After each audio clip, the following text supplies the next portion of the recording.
राहुल गांधी को याचिका को गुजरात हाईकोर्ट ने किया खारिज। याचिका खारिज होने पर शिमला में कांग्रेस का प्रदर्शन, बीजेपी के खिलाफ फूटा कांग्रेस का गुस्सा। शिमला में पक्ष विपक्ष के बीच बयानबाजी का दौर, सीएम के मीडिया सलाहकार ने बीजेपी पर किया पलटवार। शिमला सचिवालय पहुंचे आंगनबाड़ी वर्कर यूनियन, अधिकारिता मंत्री को सौंपा गया मांग पत्र।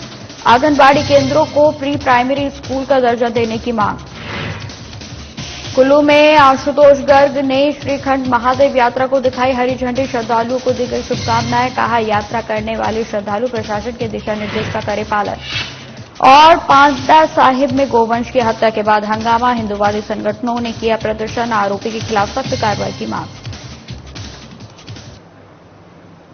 नमस्कार, स्वागत है आप सभी का हिमाचल की खबरों में। मैं आपके साथ निकिता कश्यप। बुलेटिन की शुरुआत करते हैं। मानहानि मामले में राहुल गांधी की याचिका को गुजरात हाईकोर्ट ने खारिज कर दिया है और 2 साल की सजा को बरकरार रखा है। जिसके बाद देश भर में कांग्रेस कार्यकर्ता धरना प्रदर्शन कर रहे हैं और बीजेपी के खिलाफ जमकर नारेबाजी भी की जा रही है। वहीं आपको बता दें कि राजधानी शिमला में भी कांग्रेस कार्यालय के बाहर कांग्रेस ने जमकर प्रदर्शन किया और राहुल गांधी के समर्थन में जमकर नारेबाजी की गई। कांग्रेस प्रदेश प्रवक्ता देवेंद्र बुशेहरी ने कहा कि 2019 मामले में गुजरात की अदालत ने मानहानि के मामले में 2 साल की सजा सुनाई गई थी।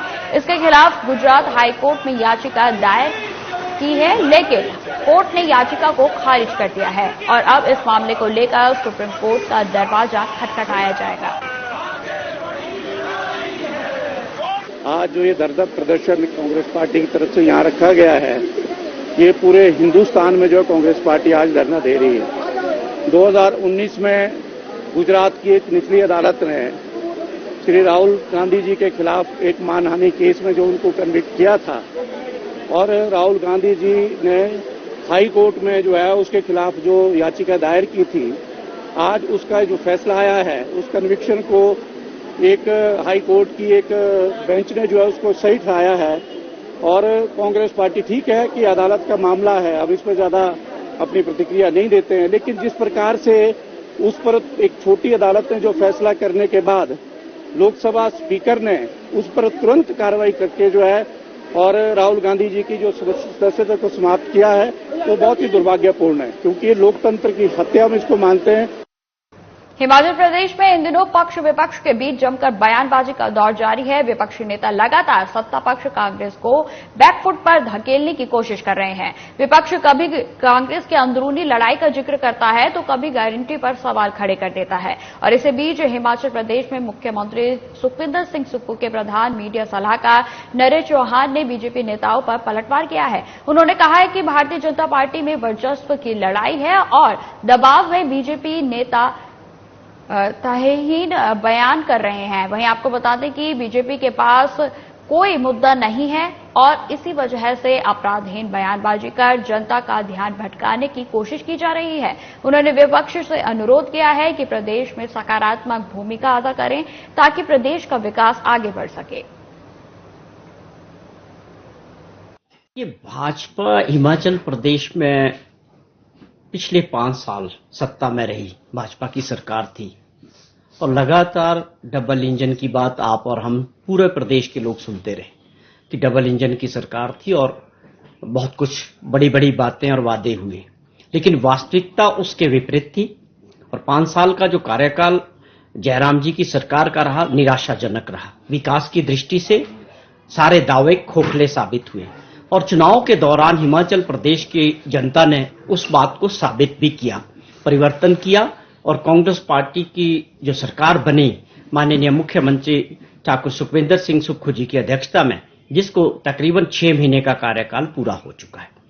और इन 6 महीने में माननीय मुख्यमंत्री जी ने और सरकार ने जो बड़े कदम और बड़े फैसले किए हैं। शिमला में आंगनबाड़ी वर्कर और हेल्पर यूनियन आंगनबाड़ी कर्मियों की विभिन्न मांगों को लेकर सचिवालय पहुंचे और सामाजिक न्याय और अधिकारिता मंत्री धनीराम शांडिल को मांग पत्र सौंपा गया। वहीं आपको बता दें कि केंद्र और राज्य सरकार लंबे समय से आंगनबाड़ी वर्कर और हेल्पर्स की मांगों के प्रति अड़ियल रवैया अपनाए हुए है। केंद्र सरकार और राज्य सरकार द्वारा आंगनबाड़ी वर्कर्स और उनकी मांगों को पूरा नहीं किया जा रहा है। आंगनबाड़ी वर्कर यूनियन की प्रदेश महासचिव बीना ने बताया कि उनकी मांग है कि आंगनबाड़ी कर्मियों को ही प्री प्राइमरी कक्षाओं के लिए नियुक्त किया जाए और आंगनबाड़ी केंद्रों को प्री प्राइमरी स्कूल का दर्जा दिया जाए। वहीं सामाजिक न्याय और अधिकारिता मंत्री धनीराम शांडिल ने कहा कि आंगनबाड़ी वर्कर यूनियन का संबंध उनके विभाग के साथ साथ केंद्र से भी है। यूनियन की मांगों को शिक्षा मंत्री और केंद्र के साथ उठाएंगे। उनकी मांगों पर गहनता से विचार भी किया जाएगा। आज हमारा जो प्रतिनिधि मंडल है मंत्री साहब से मिलने पहुंचा है और हमारी डिमांड जो इस प्रकार से है, उसमें सबसे पहली डिमांड हमारी जो प्री प्राइमरी में है वो आंगनवाड़ी वर्कर्स की भर्ती उसके अंदर की जाए और 100% भर्ती उसमें की जाए, क्योंकि ये जो काम है हम पिछले 45 वर्षों से कर रहे हैं और हम सरकार से डिमांड करते हैं कि जो 6 साल तक के बच्चों की शिक्षा का जिम्मा है वो आंगनवाड़ी वर्कर्स को ही दिया जाए। अगली डिमांड हमारी जो अभी 25 अप्रैल 2022 को सुप्रीम कोर्ट का निर्णय आया है, उसके तहत जो आंगनवाड़ी वर्कर्स हेल्पर्स हैं वो ग्रेजुटी के दायरे में आएंगी और वो ग्रेजुटी की हकदार हैं। तो जो सुप्रीम कोर्ट का ऑर्डर है उसको राज्य सरकार लागू करे और सभी जो रिटायर वर्कर्स हेल्पर्स हैं उनको ग्रेजुटी उपलब्ध करवाई जाए। आंगनवाड़ी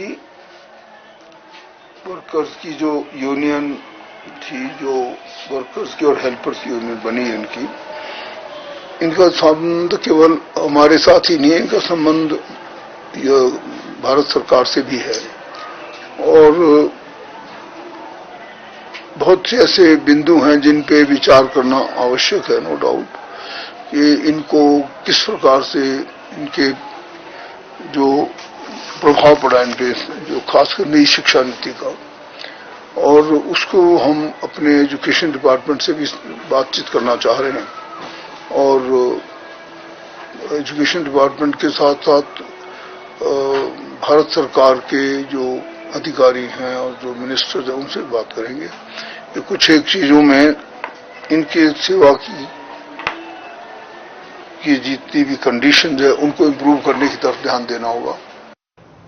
कुल्लू उपायुक्त और श्रीखंड महादेव यात्रा ट्रस्ट के अध्यक्ष आशुतोष गर्ग ने आज निर्मंड में सिंहगढ़ से श्रीखंड यात्रा को हरी झंडी दिखाई। इस दौरान उन्होंने 50 श्रद्धालुओं का जत्था और भीमाकाली छड़ी यात्रा को रवाना किया।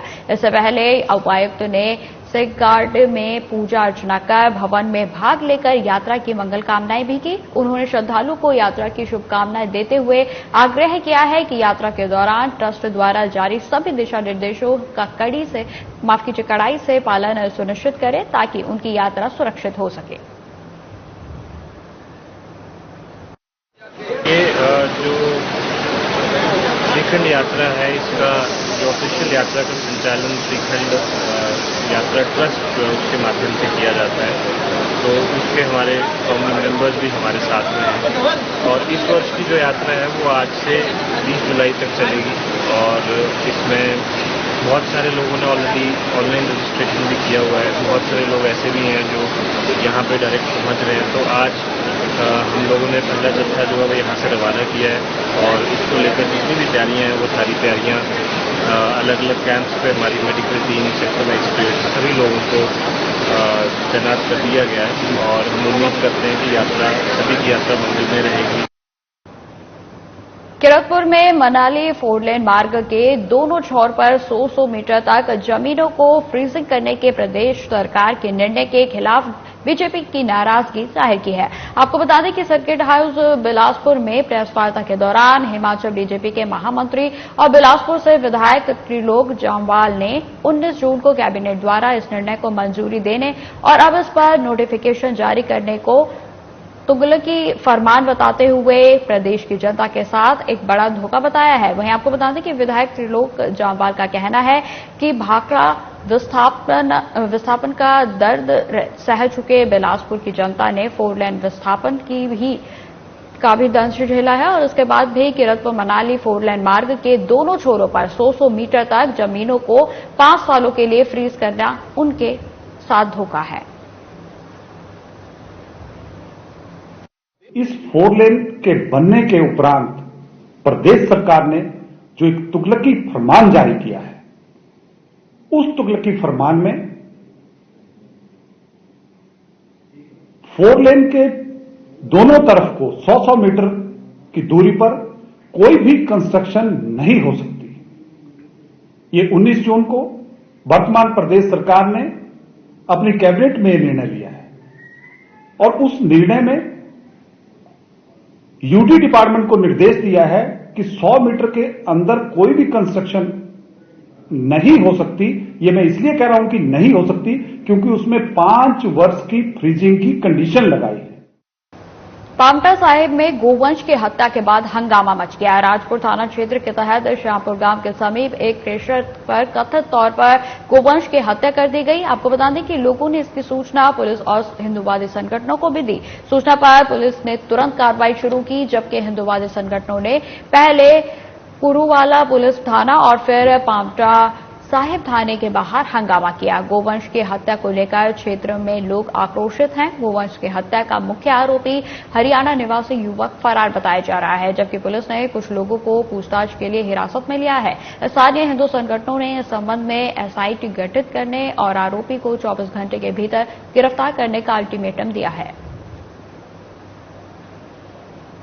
श्यामपुर गांव में क्रैशर जो है स्थापित, वहां पर जो विधर्मी मुस्लिम जो बाहर से आकर यहां रह रहे हैं, उन्होंने गौवंश की हत्या की है। यह ईद के आसपास की घटना थी जो आज हमारे कार्यकर्ताओं और हिंदू समाज को पता लगी।